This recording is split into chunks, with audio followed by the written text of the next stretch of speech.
So welcome to the tutorial of QBasics. In this series of video tutorials, we are going to learn the following topics. What is a programming language?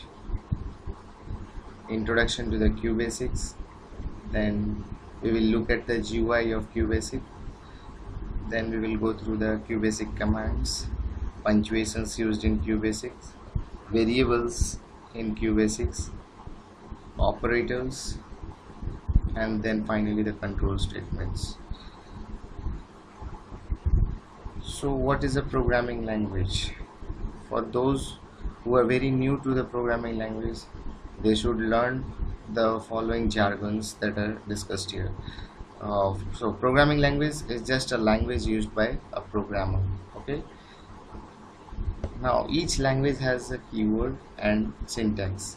Keywords are the reserved words that has special meaning to the language. Okay, they cannot be used for some other purpose. And just as we have grammatical rules in our English or Hindi language, similarly we have syntactical rules in programming language, which when not followed will throw certain errors. So program is just a set of instructions which is written to communicate with the computer, following the rules or syntactical rules.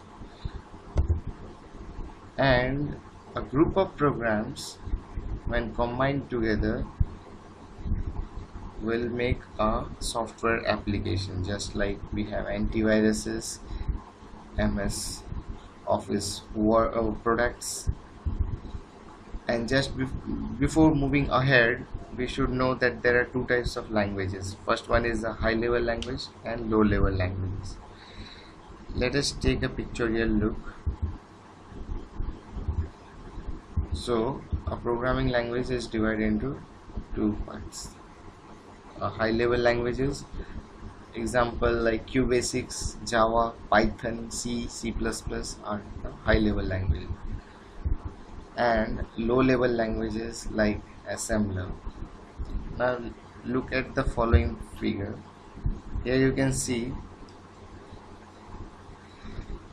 that as we move upwards, we can see the languages are very close to the English language. Okay, they are very high level language. As we go downwards, we find that the codes or the languages are very similar to machine level languages, okay, which are not readable by human. So see, these are the scripting languages. They are the newly developed languages.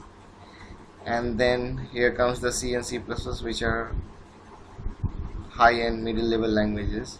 When they are compiled, they are converted to assembly languages by the assembler, and then to the machine code, which are hexadecimal representations of the binary code, and then they are finally converted into the binary code, which are actually read by the machines. Okay, so this was introduction to the programming languages.